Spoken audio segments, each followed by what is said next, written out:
Hello everyone, this is your favorite Asian guy back again with a new video with the title Kari Lake finally gets what she deserves in a brutal interview. I'm interested in US politics and doing reaction on political videos of US. If you're interested in my channel, please make sure to subscribe to my channel and please watch the video till the end. I'll give my review in the end of the video. So without wasting any time, let's move to the video. Here we go. Arizona Senate candidate Kari Lake was confronted by Tim Miller over her abandonment of serious policy conversations in service of her election lies.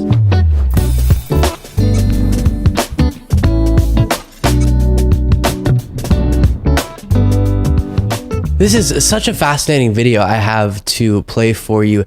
Tim Miller, who is a Republican but an outspoken critic of Donald Trump, was in a room with Kari Lake, and Tim Miller, by the way, is also a writer for The Bulwark and does some other things, podcasts, appears on MSNBC. And I have to be honest, I was trying to figure out why they were in the same room together, because they aren't sitting down for a formal interview, but it does look like there's a set behind them, but it's being recorded in sort of this on-the-go fashion. So I don't know if they're both in the same place for different interviews and they start debating or what, but it yielded a fantastic couple of minutes. So Tim Miller brings up just a perfect point that applies to MAGA leaders in a massive way, which is if you actually cared about all these issues that you pretend to, and the example he uses is fentanyl deaths, which is a huge problem, then you wouldn't be making a priority your lies about the election.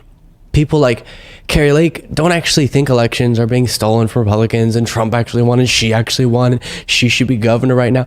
But she chooses to perpetuate those lies. And all of the time she spends doing so is evidence of her lack of a commitment to actually solving real issues like fentanyl entering the country. Now, it would also be helpful if people like her would be honest about the problem with fentanyl, which is primarily illegal ports of entry and U.S. citizens, but we don't have to get into that whole conversation. Again, if she cared about solving these issues, she would stop with the lies and start having honest conversations about these problems. With that being said, here is the back and forth between Tim Miller and Kari Lake. I'm not okay with that. I want you to be able to talk whatever you guys say on the circus. I want to be able to have conservative students not being shamed on our universities. This is like a golden age for conservative student speech. It's like, it's the best time ever. If you're a conservative student and you want to talk, you have huge platforms. I went to watch you speak at Turning Point USA. All these kids have huge audiences that come to see them, and that's great, that's fine. They're all speaking. Their speech isn't as a threat. There weren't any cops coming to shut down the Turning Point USA thing. But here's the thing. You say you care about the fentanyl crisis and our kids. I care deeply. Okay, right. So if you care so deeply about this, couldn't you actually do something about it if you stopped the bullshit about the last election? If you had just acknowledged that Trump had lost and acknowledged that you had lost, you'd probably be in good shape to do something. You probably would have won your governor's race had you just talked about things people cared about instead of the election fraud. So sometimes don't you ever think to yourself, I wish I could just stop talking about this fake thing that Donald Trump made me make up so that I could actually talk about the stuff that's important? Because we agree about fentanyl. I agree. I wish we could deal with that. I talked about that all the time at the campaign trail. I'm sorry you weren't with me. You. I'm sorry you weren't with me every step of the way. The people of Arizona understand me, and they know me, and they care about me, and I care about them. And I care about them. Getting them better, freeing the people who are held political prisoners. Yeah, absolutely. Right. I think you are still a little extreme. That's okay though. It's good to see you again. It's wonderful we can keep doing this. That's right. I'd love to. We have some areas of agreement. Love to. We agree on the fentanyl thing, and then you get into the other stuff. Oh, but the other sorry, stuff is I'm what not you have to do. The other I'm stuff sorry, I'm not making you happy. The other stuff is what you, I don't know why you're touching me. The other stuff is what you have to do to win. Is the thing. That's sorry, the thing. I'm a mom. I'm sorry, I'm a mom. That's okay. I like to touch too, but you know, in an interview setting, it's a little uncomfortable. I'm sorry that we don't agree on everything, but what I am not sorry about is that I think that I do believe that we can agree that we both love America. We do. Well, I know that I love America. I do think that you were okay with Donald Trump. Everybody will agree to this point. Experiment last time, so that makes me wonder how sincere your love is. But I do appreciate it. Thank you for your time. Good. Thank you for your time. Just so much credit to Tim Miller there, because this is, of course, relevant to Kari Lake, but also to so much of the Republican Party. Each and every Republican who is siding with these election lies, and I'm talking about the leaders who don't actually buy it like many of their followers do, but they sell it. They're choosing to honestly take their party down with Trump. Trump, as we've seen time and time again, is a political loser. And as Tim Miller said, maybe Kari Lake could have potentially become governor of Arizona if she wasn't so focused on the election denying. That wouldn't have been good, to be clear, but she would have had a better shot at it in the general election. But Republicans are choosing MAGA, which is politically toxic. They are choosing the lies, which are politically toxic, and thus not actually getting to work on real issues. And it goes really deep too. It's not just about the election. It's the prioritization of owning the libs and just trying to get clicks and political attacks that motivate this movement. When Republicans took over the House of Representatives, for example, what was their focus? Wildly unproductive hearings to levy unsubstantiated allegations against Biden and push the idea that the government is being weaponized against conservatives and fearmonger about all these different things. That was their focus. And meanwhile, we aren't actually solving real problems. I've said it so many times, but compare the record and governing ability of the modern versions of the two parties, and there's a stunning contrast. Democrats in the first 2 years of Biden's presidency were able to implement legislation that allowed prescription drug costs for seniors to be lowered, invested in recovery efforts, expanded veteran health care coverage, invested in infrastructure projects across the country. Meanwhile, Biden's administration strengthening protections for unions and so many different things. Even if you disagree with the policies of Biden and the Democrats, you kind of have to be dishonest to pretend like the conversation during that time wasn't heavily about policy and attempted solutions to problems. For example, the conflict within the Democratic Party was over certain senators not being on board with things like paid family leave and a raised minimum wage. Those are the sorts of conversations we should be having, not whatever the heck has been going on since Republicans took over the House. Again, political stunt hearings that improve no one's life and chaos every few weeks over either the debt ceiling, the Speaker of the House, or a government shutdown looming. And all of that is a symptom of the same problem that Tim Miller is calling out Kari Lake for.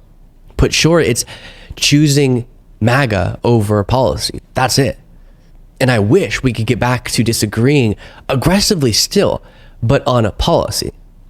At least talking about a disagreement over which solution is best to a given problem. But now we're disagreeing over basic facts of reality. We're disagreeing over whether or not the sky is blue.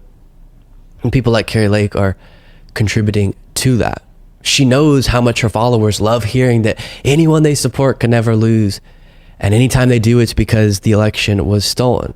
So she's choosing to perpetuate those lies. And meanwhile, faith in our democracy is being deteriorated. Problems are not getting solved. And she's proving she cares more about exciting her base than the problems that she says that she cares about.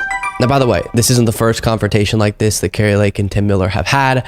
I'm pretty sure this clip comes from CPAC back in March of 2023, where Tim Miller got into another back and forth with Kari Lake.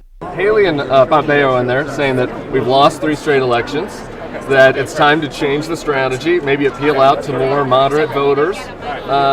You just lost an election. What say you to that? Well, they like to say we lost elections. We're having corrupt, stolen elections, okay? We're having corrupt, stolen elections. President Trump won that election in 2020. He did. There was corruption. I know you don't believe it and you don't want to look at it. And they stole the election from me, and you guys have But don't you think you really lost the election because you didn't reach out to the McCain voters, the I Blake did voters? reach out to You them. told the McCain voters to get out of the room. No, I didn't. And You know what? And you campaigned hard MAGA. That's fake news. I went to your last event. It was Steve Bannon. It was all because it was hard MAGA. You weren't appealing to my people. You weren't appealing to She my said Republicans. that's fake Maybe you news. would have won if you would have done that. May I have a word? Or do you want Sure. do you want me to No, interview please. you? That's what Because I'm you seem to be asking doing you. all the talking. No, that's the question. It was a year before the election when I had a financial nuclear bomb dropped on me by a McCain Republican. She dropped $30 million in attack ads. We were joking around. I said, "Do we have McCain Republicans or America First Republicans in here?" And I brought the establishment together. Let me finish. I brought the establishment together. Unfortunately, a few of them didn't come over, and they rigged the election. I know you don't believe it. You refuse to look at the evidence, okay? I do look at the evidence. No, you I wasn't didn't. at No, your you- campaign rally 3 days before the election. You didn't have McCain's there. You didn't have the Duceys They there. were welcome there. I actually weren't trying. I reached out to Ducey and I reached out to all of those people. They didn't want to come around. I can't help it, but what I do have are independents and Democrats. How old are you?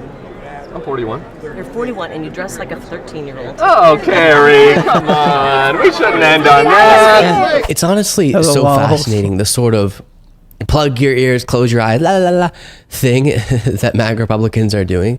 Because Kari Lake can deny it all she wants, but we've looked at the campaign moments in the past that Tim Miller's referencing where Lake is openly degrading John McCain Republicans. And when you get down to it, Kari Lake lost because she came off too radical, too many within her party. Too many Republicans and independents couldn't vote for her because of all of her election denying and radical rhetoric. And the fact that she refuses to accept that is pretty wild.